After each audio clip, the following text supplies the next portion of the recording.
교과서에서 봤던 경주는 잠시 잊고 경주를 새롭게 만나기 위해 여행을 시작합니다. 여러분이 몰랐던 경주를 보여드릴게요.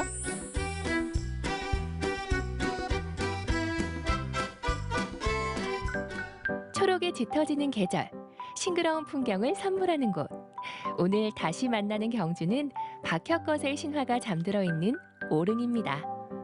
안녕하세요. 경주와 썸 타는 아나운서 강민재입니다. 오늘 이렇게 보기만 해도 눈이 맑아질 것 같은 곳에 와 있는데요. 여기가 바로 오릉입니다. 오릉 역사책에서 많이 보긴 했는데 사실 아직도 전 잘 모르거든요. 본격적인 오릉 여행에 앞서서 몸풀기 퀴즈 한번 같이 풀어보실까요? 아나운서 강민재에서 경주를 잘 알지 못하는 강민재로 몸풀기 OX 퀴즈 시작합니다. 첫 번째 문제. 오릉은 박혁거세와 왕비 아령 그리고 신라 초대왕들이 묻혀 있다고 전해진다. 이거는 O인 것 같습니다. 이게 오릉이 릉이 5개여서 오릉인 것 같은데 릉이 5개면은 뭐 왕이랑 왕비 이렇게 묻혀 있지 않을까요? 정답! 잠시 후에 더 자세히 알아볼게요. 두 번째 문제. 오릉에는 박혁거세의 왕비 아령이 태어났다고 전해지는 우물이 있다. 이것도 O인 것 같습니다. 왜냐면 사실 신라의 박혁거세는 알에서 태어나고 그다음에 김알지는 작은 상자에서 태어났는데 왠지 우물에서도 한 분 태어났을 것 같은데요? 이번에도 정답! 왕비가 태어난 우물인 아령정이 바로 오릉에 있답니다. 계속해서 마지막 문제.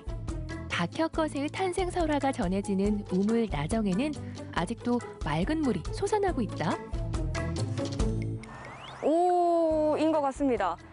박혁거세가 신라의 시조인데 뭐 그분과 관련된 우물이면은 아직까지도 당연히 물이 나오고 있지 않을까요? 정답은 X. 잠시 후 나정에 직접 가서 확인해 보기로 해요. 연속 2개로는 맞췄는데 또 하나를 틀렸습니다. 오늘은 꼭 3개를 다 맞춰보고 싶었거든요. 근데 뭐 한 문제 틀린 건 아쉬운데 그래도 이 한 문제를 채워주실 분을 오늘도 모셔보겠습니다. 전경효 주무관님, 안녕하세요. 네, 안녕하세요.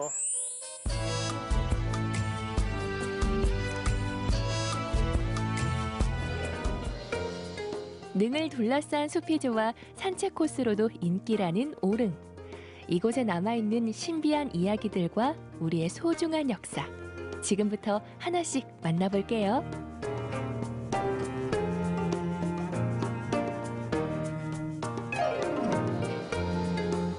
주무관님, 오늘 저희가 여기 오릉 앞에 와 있잖아요. 오릉, 릉이 5개여서 오릉인 것도 대충 알겠고 박혁거세랑 관련이 있다는 것도 대충 알겠는데 정확하게 오릉은 어떤 곳인가요? 오릉은 이제 신라의 시조인 박혁거세와 그의 왕비인 아령 그리고 그 후대 왕들이 이제 묻혀 있다고 전해지는 곳입니다.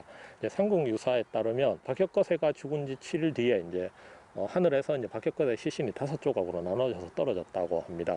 그를 이제 나라 사람들이 장사 지내려고 했는데 갑자기 뱀이 나타나서 방해를 했다고 해서 뱀사자를 써서 사릉이라고 전하는 곳이기도 합니다. 오릉이 그럼 뱀 사자를 써서 사릉이라고도 하는 거잖아요. 오늘 진짜 처음 한 사실이에요. 근데 또 이야기를 듣다 보니까 박혁거세 이야기가 계속 나오는데 박혁거세 역사책에서 많이 봤는데 정확히 어떤 왕이었나요? 박혁거세는 이제 신라의 시조로 이제 전하고 있습니다. 이제 박혁거세 거서관이라고 하는데 이제 거서관은 이제 귀인, 그러니까 귀한 사람이라는 의미를 가지고 있습니다. 이러한 칭호로 이제 추정해 봤을 때 당시 이제 박혁거세는 이제 뒷날 왕처럼 이제 강력하게 국가를 통치한 왕이 아니라 이제 한 소규모 집단의 우두머리라고 할 수 있습니다. 다만 이제 기록상에 이제 왕처럼 기록된 것은 이제 뒷날의 사실을 이제 소급해서 기록했던 것으로 추정할 수 있습니다. 여튼 박혁거세가 신라를 최초로 세운 왕인 건 맞잖아요. 그럼 저 5개 릉 중에서 가장 큰 게 당연히 박혁거세 왕의 무덤이겠네요. 네, 안타깝게도 이제 어느 것이 이제 박혁거세의 무덤인지는 알 수 없습니다. 18세기 초에 이제 경주 지역의 여러 무덤의 주인공을 정할 때 이제 당시 이제 각종 지리지에서 전하던 이제 경주부 남쪽 오리에 이제 오릉에 있다는 기록과 이제 실제 여기에 5개 무덤이 있다는 이제 사실을 근거로 해서 이 무덤을 오릉이라고 이제 추정을 했고, 다만 이 무덤 가운데 어느 것이 뭐 박혁거세 무덤이고 아령의 무덤인지는 알 수는 없는 상황입니다. 이번에는 박혁거세가 묻힌 오릉에서 자리를 옮겨 박혁거세의 탄생 설화가 남아있는 나정으로 걸음을 옮겨봅니다. 신라의 시조가 태어났다는 우물은 과연 어떤 모습이었을까요?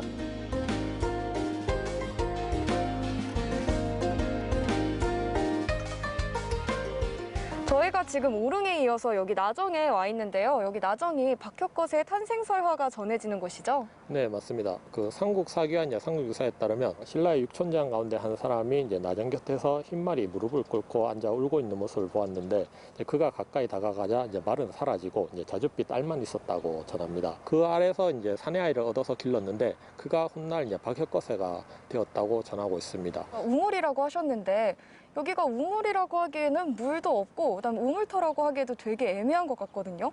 여기가 우물이 맞나요? 지난 2002년에서 2005년에 걸쳐 전부 4차례에 걸쳐 조사가 이루어졌는데 그 조사 결과 이제 우물 또는 구덩이로 추정되는 시설과 그리고 그 주변을 이제 나무 담장으로 둘러쌌고 그 바깥쪽에는 이제 도랑을 쳤다는 것이 밝혀졌습니다. 이러한 시설들은 이제 7세기 중후반 무렵에 이제 팔각형 건물로 이제 바뀌게 되는데 아마 초반에는 이제 단순한 우물이나 구덩이 형태에서 7세기 중후반 무렵에는 이제 정식 건물로 이제 바뀌어졌던 것으로 그렇게 추정할 수 있습니다. 화려하고 웅장한 볼거리는 없지만 우물처럼 깊고 오래된 역사 이야기가 담겨있는 오릉과 나정. 푸르른 숲길을 걸으며 잠시 옛 이야기 속으로 여행을 떠나도 좋겠습니다. 주무관님, 오늘 저희가 이렇게 오릉과 나정을 둘러봤잖아요. 이렇게 둘러보면서 들었던 이야기들이 신라가 시작된 곳에서 들으니까 좀 더 새롭고 좋았던 것 같아요. 경주를 찾는 분들에게 오릉과 나정을 꼭 들러야 하는 이유에 대해서 한 번 더 짚어주실 수 있나요? 오릉과 나정이 위치한 곳은 이제 남산 서쪽인데 이럴 때는 이제 신라의 최초의 왕과 왕비가 탄생했다고 전해지는 곳입니다. 그리고 이제 신라 최초의 궁궐터인 이제 창린사 터가 이제 있는 곳이기도 합니다. 이처럼 이제 찬란한 문화를 가진 신라의 시작이 이곳에서 시작되었다는 점에서 이제 오릉과 나정은 이제 중요한 유적이라고 할 수 있습니다. 근데 그런 역사적인 것도 정말 좋은데 제가 이렇게 둘러봤을 때 여기가 정말 잘 되어 있다고 생각을 했거든요. 오릉 뭔가 릉이 5개만 딱 이렇게 있을 줄 알았는데 이렇게 소나무도 있고 새소리도 들리고 너무 쉬고 놀고 가기 좋은 곳인 것 같아요. 오릉에는 이제 단순히 이제 무덤만 있는 것이 아니라 이제 무덤 옆에 이제 소나무 숲 그리고 이제 그 사이에 난 오솔길 그리고 작은 연못이 있어서 여러분들이 이제 휴식하기에 좋은 곳이기도 합니다. 5월 좋은 날씨에 이제 여러분들이 오셔서 이제 함께 즐기실 수 있었으면 좋겠습니다. 답답한 도시와 일상에서 벗어나 잠시 아늑한 휴식을 즐길 수 있는 곳. 역사 속 이야기는 잠시 접어두더라도 한 번쯤 찾아올 만한 아름다움이 가득한 오릉입니다. 오늘 오릉과 나정까지 한번 쭉 둘러봤는데요. 여기에서 전해지는 이야기도 정말 재밌지만 저는 친구들과 같이 놀러와서 산책하기에도 되게 좋은 곳이라는 생각이 들어요. 설레는 5월에 경주와 제대로 한번 썸 타봐야겠습니다. 다음에 만날 경주도 기대해주세요. 지금까지 다시 만나는 경주였습니다.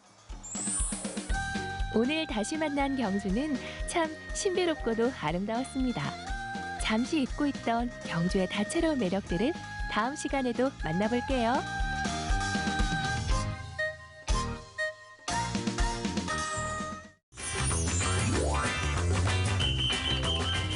따뜻한 계절, 어디서나 흔히 볼 수 있는 초록색 풀. 하지만 풀이라고 다 같은 풀이 아닙니다.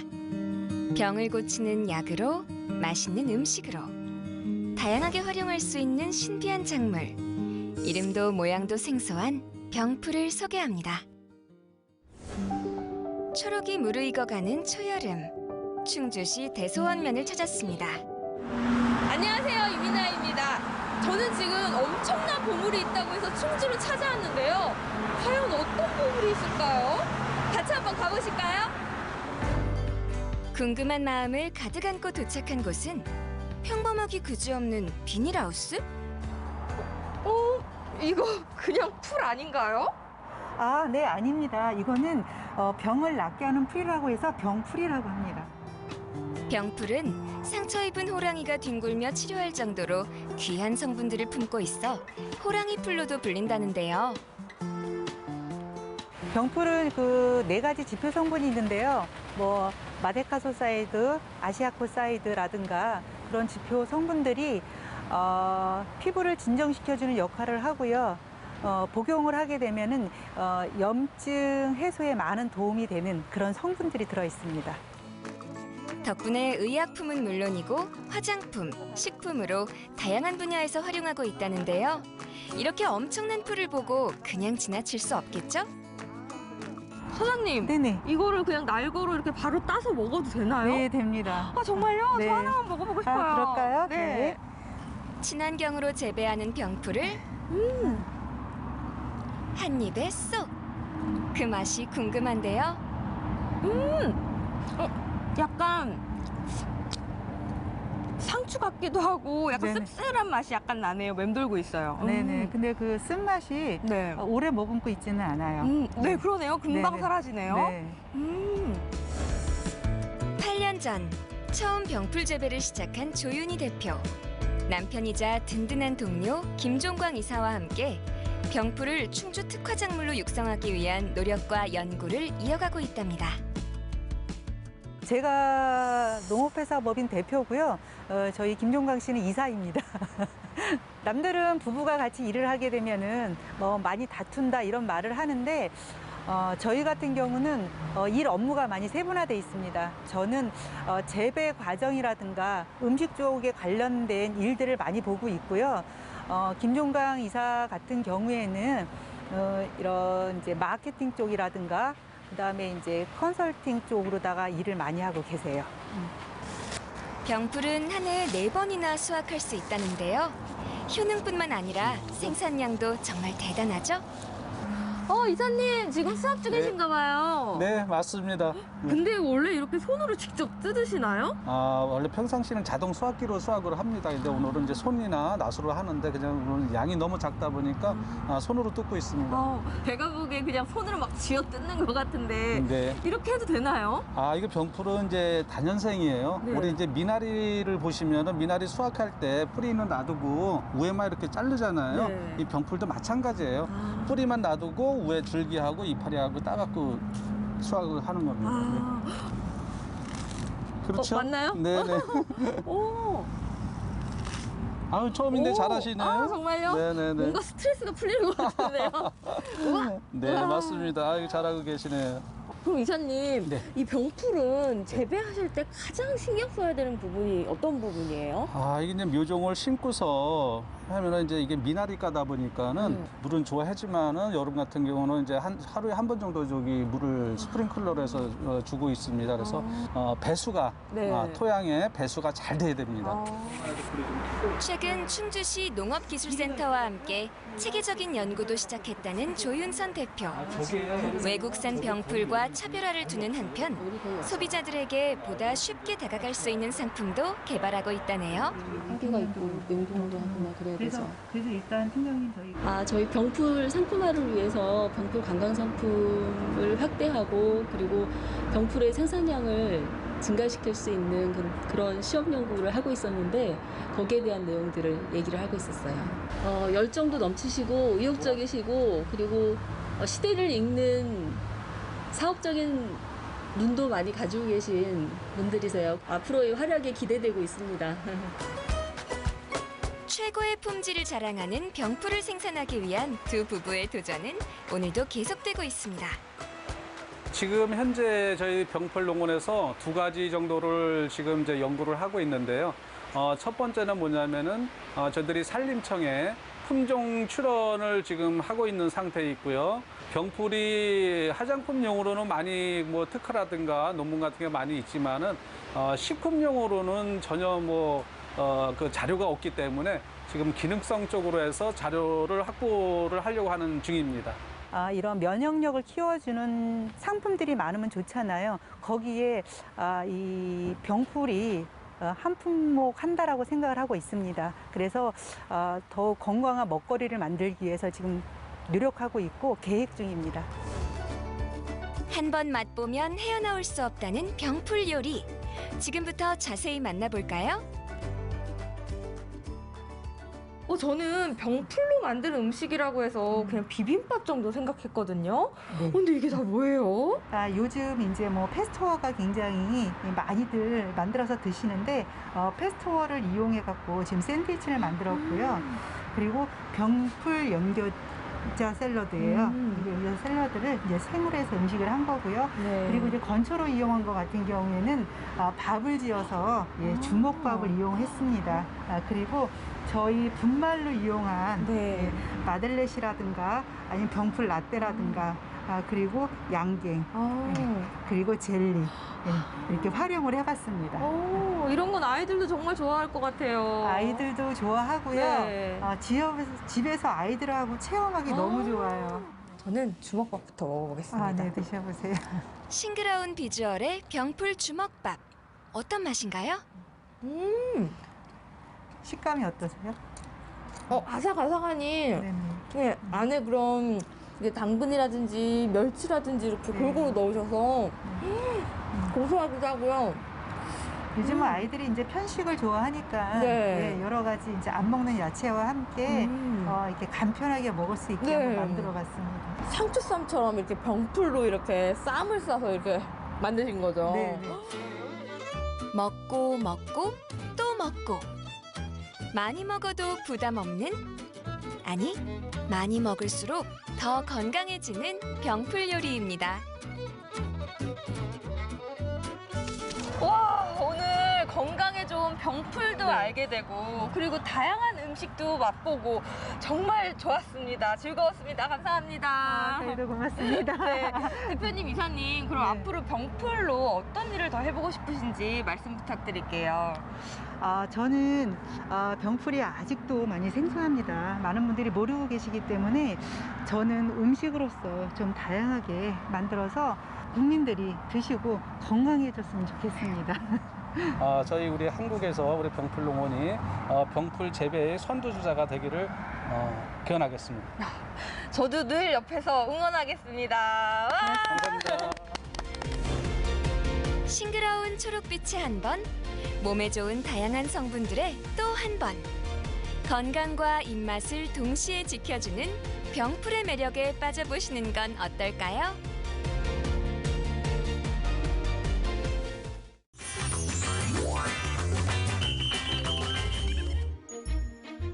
공방과 기념품 샵, 카페들이 자리한 이 마을에 우리나라에는 하나밖에 없는 이색 공방이 있다는데요.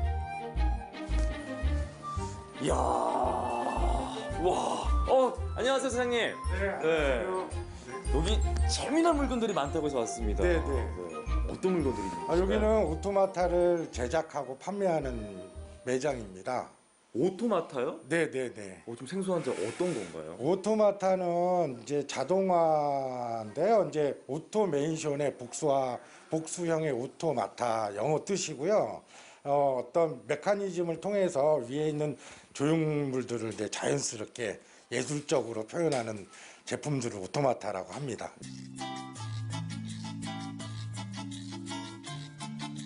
스스로 동작하다라는 뜻의 오토마타는 미리 설정된 프로그램에 따라 일련의 동작을 수행하는 자동 기계 장치로 움직이는 인형이나 조형물을 말합니다.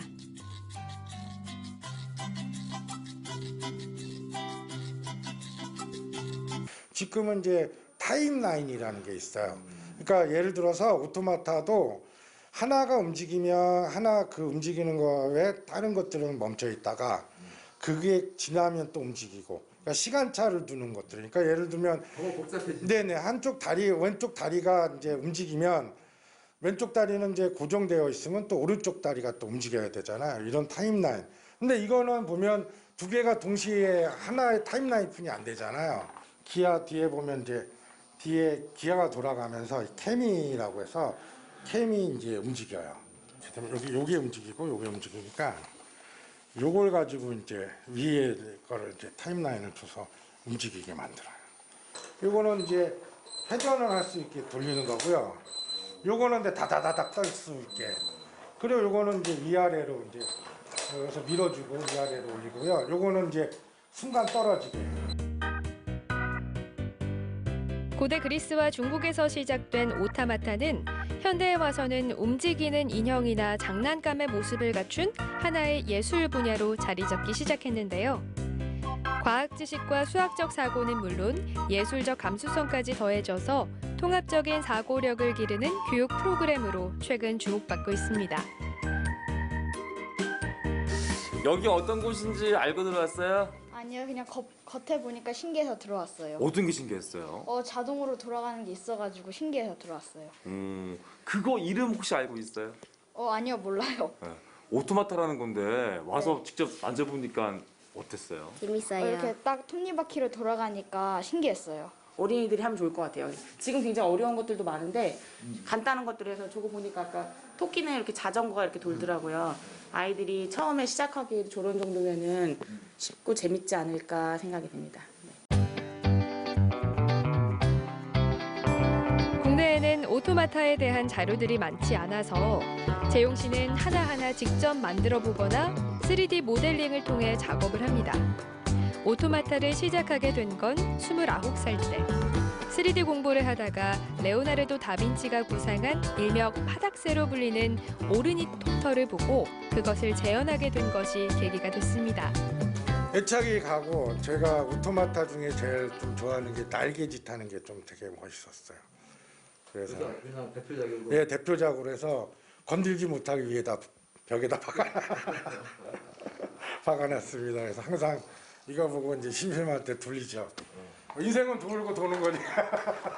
이거를 이제 저희 밤에 이제 제 구상을 하고 밤에 이제 문득 떠오르더라고요. 한번 만들어 보자. 그래가지고 이제 찾았더니 뭐 날개를 구현할 수 있는 게 이제 많이 없더라고요. 그리고 이제 다빈치 스케치에 나왔던 날개들이 다 이거 타원형으로 되어 있기 때문에 그런 재질을 찾다가 주방에 갔더니 그 다음날 애들이 소풍이라 김밥 싸놓으려고 이제 와이프가 계란이라 하고 이제 김밥발이 있더라고요.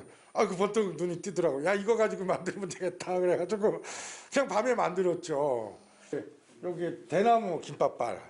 그거 이제 밤에 뜯어가지고 몰래 뜯어가지고 썼는데 아침에 애들 소풍 간다고 김밥 싸는데 없어져가지고 많이 혼났습니다. 재용 씨는 작년 해녀를 주제로 한 오토마타 작품으로 제주 해녀 문화 콘텐츠 발굴 공모전에서 최우수상을 받았습니다. 그의 작품에는 유독 해녀들이 많이 등장하는데요. 새로운 해녀 콘텐츠를 만드는 게 그의 꿈이기도 합니다. 제가 그래서 이제 해녀들을 많이 하는 게 뭐냐면 해녀라고 해서는 꼭 해녀 특산물이 이렇게 해산물이나 소라 그런 것들 아니면 캐릭터 정도인데 해녀분들은 되게 중요한 게 잠수에서 이제 올라왔다는 그 동작이 이제 그거를 이제 예술로 이제 보고 이제 그 해녀 작업을 해 나가는 게 대표적인 거죠.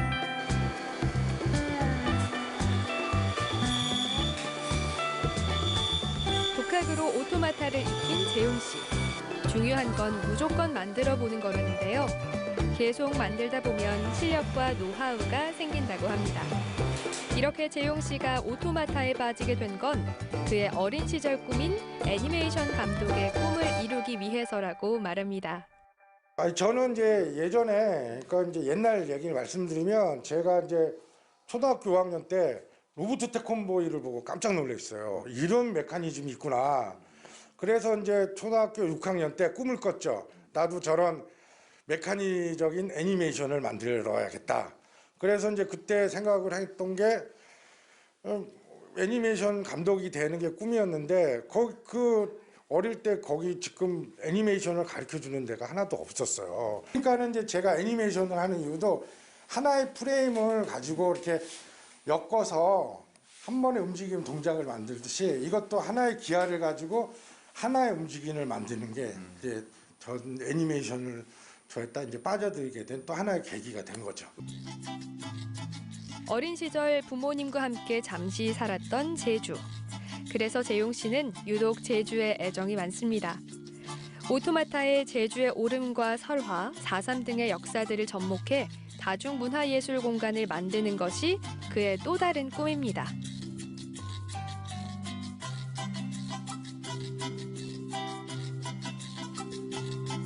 그 설화를 제가 이제 만들어내고 싶어요. 1000개 정도를. 근데 이제 1000개를 혼자 디자인하는 게 아니라 제주에 사는 이제 일러스터 분이나 아니면 애니메이션 작가분들이랑 협업해서 이제 만들어 나가고 싶어요. 꿈을 위해 오토마타를 배우기 시작한 재용 씨. 그의 열정과 제주의 문화, 역사가 만나 무한한 창작의 결실을 이루길 응원합니다.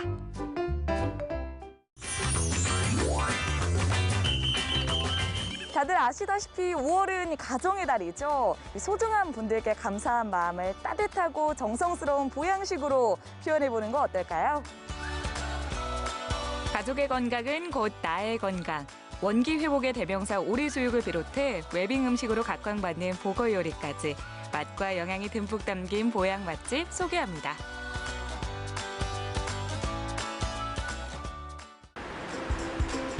첫 번째 맛집은 중구 사정동의 한 식당입니다. 이곳의 주 메뉴는 바로 보거인데요.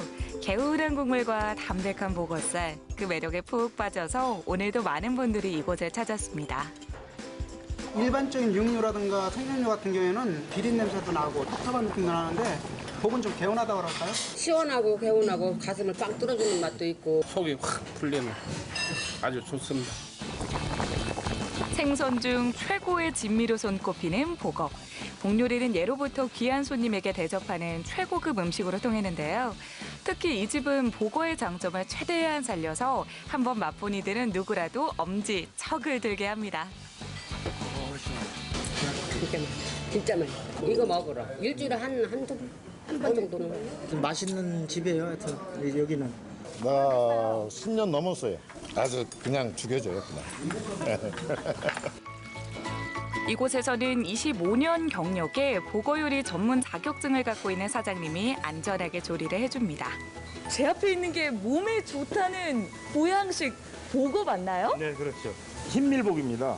그리고 이건 밀복, 동해에서 잡히는 거고요. 이것은 원양 황복. 이 황복은 옛날부터 많이 접했고요. 또 이 강경만 가도 옛날에 엄청 나왔던 거예요, 이 황복이요.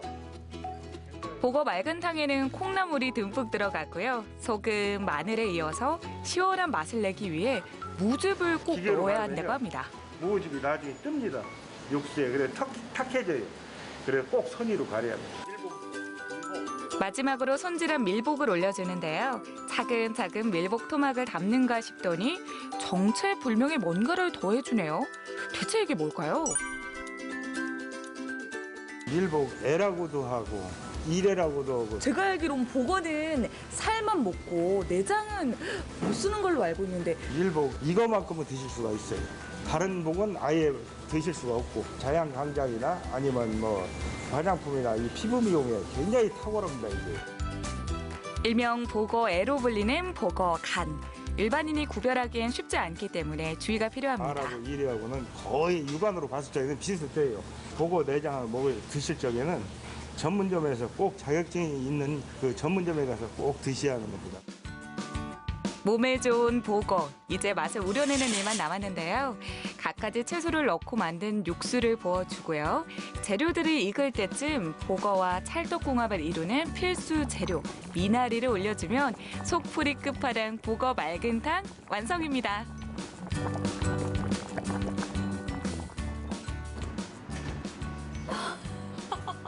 국물은 진짜 맑은데 맛은 진짜 깊고 시원해요. 그냥 드셔도 네. 굉장히 시원하고 맛이 좋은데 또 우리 집만의 그 비법이 있어요. 비법이요? 예. 이게 바로 보거 맑은탕을 더욱 맛있게 해주는 비법 양념입니다. 여기에 참기름을 두르고 콩나물을 묻혀주면 차원이 다른 특별한 맛을 안겨준다고 하네요. 난 제일 좋아하는 게 콩나물.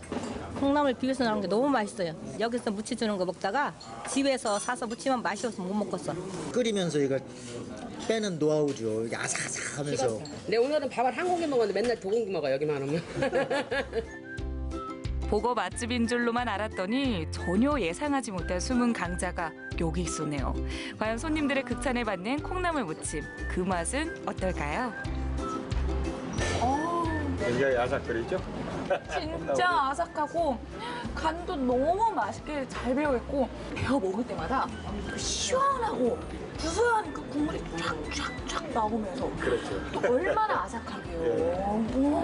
그냥 콩나물을 갖다가 물에 삶아서 이 양념을 해서 무쳐도 그 맛이 안 나요. 꼭 이 보거에 맛이 들어가야 거기에 배야 그 콩나물 맛이 나요.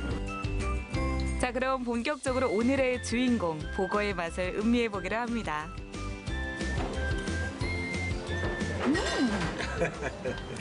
굉장히 부드럽죠? 네. 엄청 쫄깃할지만 않은데 탱탱하면서 부드러운 게 별대로 살살살 도네요. 그렇죠. 이번엔 미식가들만 찾는다는 밀보 간도 먹어봅니다. 입안에서 살을 녹아요. 애를 넣었는데 애가 어디 있지? 할 정도로 싹 사라졌어요. 부드럽고 꼬숩고. 드셔보니까 또 몸에 또 좋을 것 같지 않아요? 네, 벌써부터 막 열이 나고 기운이 나고 왜 자연 강장제 하시는지도 알 것 같아요. 두 번째 요리는 손질한 보거를 채소와 함께 양념해서 자작하게 졸여낸 보거찜입니다. 붉은 빛깔이 보기만 해도 식욕을 자극하죠. 이 매콤한 양념이 입맛을 싹 돌게 하고 탱글탱글한 이 보고살과 쫄깃한 이 콩나물이 쫙 어울려져서 와, 입에서 진짜 복 터졌다. 이 말이 절로 나오는 그런 맛이에요. 복 터지게 하는 보거 요리 마지막 주자는 보거 튀김입니다. 바삭한 튀김옷 속으로 스며드는 보거의 부드러움이 별미 중의 별미입니다. 살이 꽉 차있네요. 초록의 미나리도 튀겨낸 후 보거 튀김과 함께하면 일품이라고 합니다. 이 향긋함과 이 바삭함, 괜찮은데요? 튀김하고 뭐가 궁합이 맞을까 하다 이걸 해서 냈는데 반응이 상상으로 좋은 거예요. 그래서 복덩이네요. 그러니까 주변에서 이걸 보고 또 같은 복집이지만 다 이걸 모방해서 오고 그러더라고요. 이렇게 맛있는 보거 요리를 한참 먹다 보니까 문득 떠오르는 사람들이 있었습니다. 저는 저희 부모님 모시고 이 보거 요리 한번 해드려야겠어요. 부모님 모시고 와서 이 보거를 사드리면 굉장히 효자라고 칭찬이 잘 겁니다. 제가 평소에 좀 불효녀 소리를 듣는데 이 보거와 함께라면은 효녀라고 딱 인증받고 또 사랑받을 수 있을 것 같아요. 네, 그럴 겁니다. 틀림없이.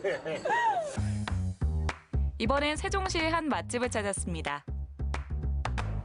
가족 단위의 손님들이 많이 보이는데요. 이곳의 메뉴는 오리고기입니다. 소스에 찍어 먹거나 쌈을 싸서 즐기는 등 먹는 방법은 다르지만 오리에 대한 사랑은 다들 한결같습니다. 옛날에는 뭐 오리는 찾아다니면 먹으라고 했잖아요.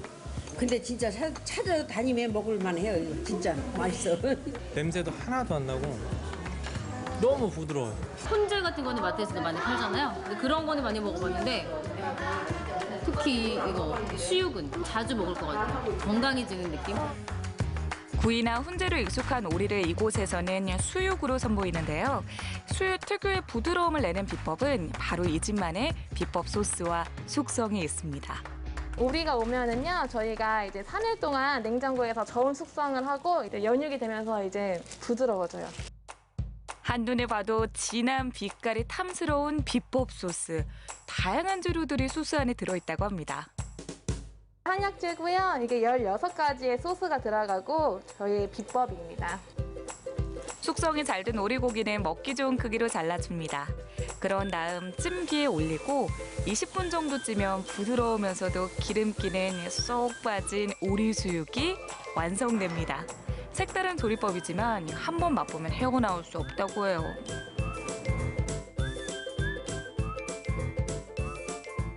일반 수육 같으면서 잡내가 없고 깔끔해요. 부드럽고. 건강한 기운이 도네요. 너무 맛있고요. 오리의 다리뼈와 날개뼈는 구수한 오리탕으로 변신하는데요. 먼저 오리뼈에 된장과 마늘을 듬뿍 넣고 찜솥에 푹 삶아줍니다. 그리고 사골 국물이 어느 정도 우러나면 여기에 마늘과 고추, 각종 양념을 넣고 보글보글 끓여줍니다. 그리고 향긋한 깻잎까지 더해주면 먹음직스러운 오리탕이 완성됩니다. 보양식의 대명사 오리로 만든 오리 수육 맞죠? 오리탕 맞죠? 여기는 고소한 냄새가 여기는 얼큰하고 깊은 냄새가 싹 올라오는데 먼저 오리수육부터 맛을 보기로 합니다.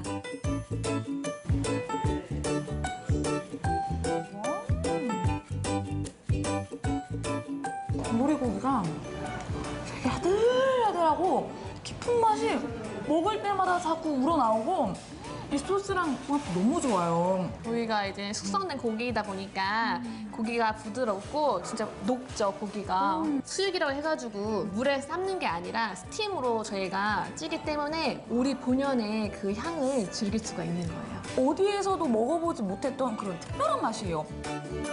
깻잎이며 무쌈과도 잘 어울리는 오리 수육. 한 입 가득 넣는 순간 이 또한 사르르 녹아내립니다.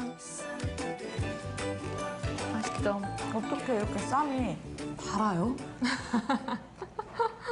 아삭아삭, 꼬득꼬득, 부들부들, 달달해요.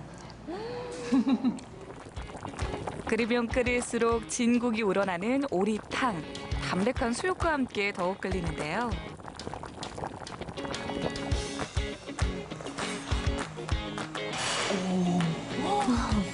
와, 깊이 있는 맛인데요? 와, 그 구수하게 들어왔다가 또 화끈하게 또 마무리가 되면서도 위험 있는 맛이라고 해야 되나? 내가 오리다. 약간 이런 느낌이에요. 오.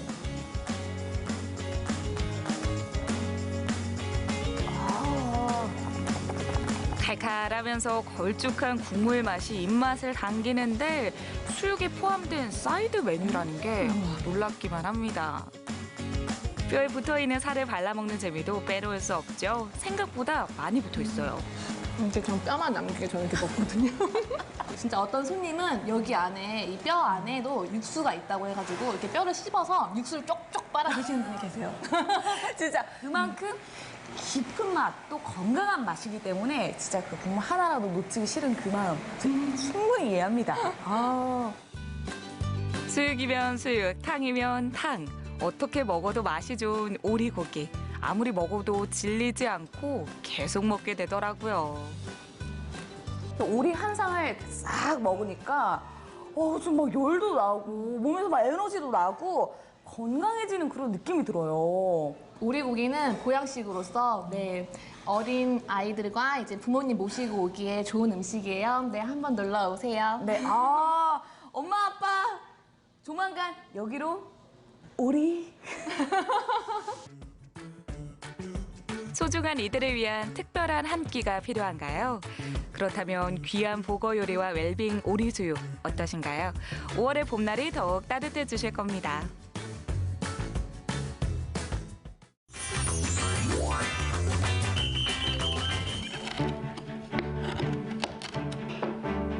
사각사각 마음까지 편안해지는 나무 깎는 소리. 자연스럽고 따뜻한 감을 주는 게 목공의 매력인 것 같습니다. 나무에 반해 나무집을 지어온 20여 년의 세월. 이제 문경시 산양면의 털을 잡고 나무의 마음을 담아내고 있습니다. 문경살이 11년 차 장동철 목수가 조각하는 목공의 세계로 여러분을 초대합니다.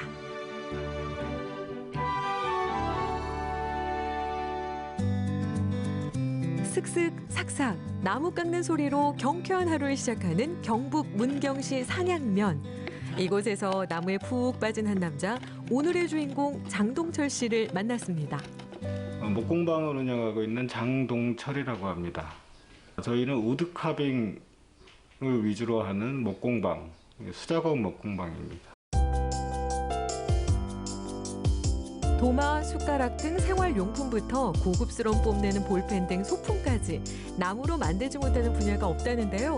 장동철 씨는 많은 지역 중에서 왜 문경에서 나무와 사랑에 빠진 걸까요?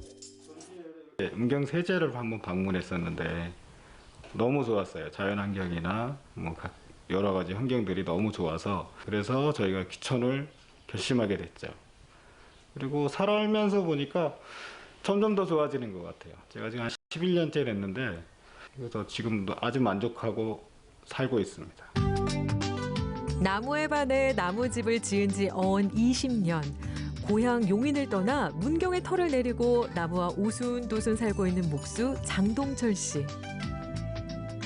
나무집 짓는 일을 해왔기 때문에 저한테는 이게 더 쉬운 거고 그리고 가장 간단하고 형상화를 시킬 때 어떤 건축물에 도면화를 잡아보기 쉽고 그다음에 공기가 짧고 짓고 나서 재활용도 가능하고 철거를 했을 경우에 리사이클링이 가능한 집이 목조주택이라고 보면 되죠.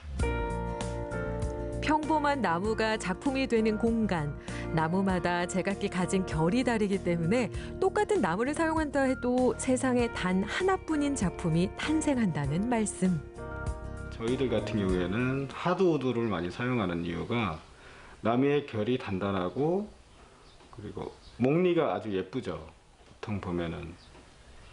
그래서 저희 같은 경우에는 주로 하드우드 그리고 목리가 아주 예쁜 나무들을 사용하고 있습니다. 원목을 말리는 것부터 다듬는 것만 해도 꽤 오랜 시간이 걸린다는 목공예. 그야말로 느림의 미학을 실천 중인데요. 예전에는 나무집 짓는 일을 많이 했어요. 한 20년 동안 나무집을 짓다가 집 짓는 일에 조금은 이제 체력이 부담이 되니까 소목수로 돌아선 거죠. 지금은 이제 집에 필요한 가구들을 조금씩 만들기 시작하고 이제 주변에서 이런 가구들을 부탁을 해와서 공방을 한번 해보면 괜찮겠다. 그래서 공방을 시작하게 됐습니다. 운명처럼 다가온 나무와의 인연. 이제 장동철 목수에게 목공예란 삶에서 때려야 뗄 수 없는 그의 인생 자체가 되었습니다.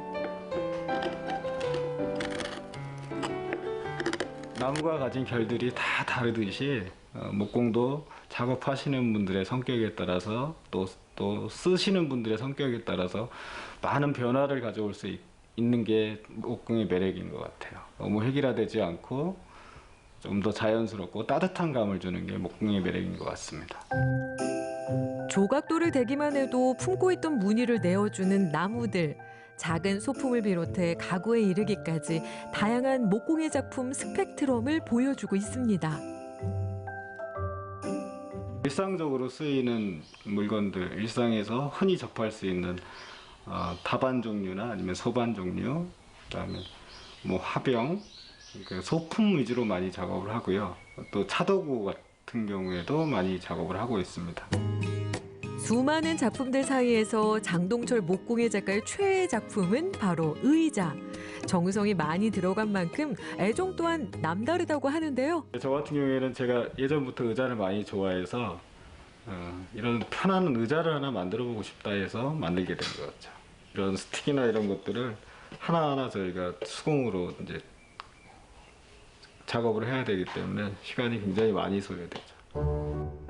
슥슥 기분 좋게 나무 가는 소리가 작업실을 채우고 투박했던 나무 한 덩이가 작품으로 거듭나고 있습니다. 예전부터 이렇게 보면 사람들이 집에서 사용하던 것들을 쉽게 버려지고 그런 것들이 너무 아쉬웠어요. 그런 것들이 집에서 오랜 기간 동안 사용되고 그래 줬으면 하는 바람에 조금 더 정성을 담아서 작업을 하고 있죠. 더 많은 사람들에게 나무가 가진 이야기를 전하기 위한 수업도 한창. 고도의 집중을 요하는 작업이다 보니 조용히 나무를 깎다 보면 머릿속 가득했던 잡념도 사라지기 마련. 또 집에서 사용하시는 수저나 아니면 저분, 그다음에 스푼, 티스푼, 그다음에 조그만 소량의 접시들 그런 것들을 오디카붕으로 주로 수업을 하고 있죠. 나무가 지닌 본연의 모습을 통해 공예의 가치를 더하는 장동철 목공예 작가. 때론 베이고 나무에 스쳐 성할 날이 없는 그의 손은 또 다른 나무에 생명을 불어넣고 있습니다. 저를 좀 표현하고 싶은 욕심에 제가 이 작품을 만들기 시작했죠. 내년의 주제, 이제 전시의 주제는 나, 오늘의 나, 어제의 나, 아니면 미래의 나, 그런 것들을 표현하면서 그렇게 조각 작품으로 전시회를 할 계획입니다. 목공예를 통한 귀촌 생활을 완성해가는 목수 장동철 씨. 그가 나무와 함께 이루고픈 꿈은 무엇일까요? 앞으로 우드커빙 수업도 계속 지속적으로 할 수 있고, 그다음에 1년에 한 번씩 전시회를 목표로 그렇게 작업을 할 거고, 그리고 여러 사람들한테 목제품이 좀 더 많이 쉽게 사용할 수 있고 알려졌으면 하는 바람을 가지고 작업을 할 거예요. 따뜻함과 포근함으로 빠져드는 목공예의 세계. 나무를 깎고 다듬으며 행복을 주는 사람 장동철 목수의 공방엔 앞으로도 일상과 함께하는 나무 이야기가 가득할 겁니다.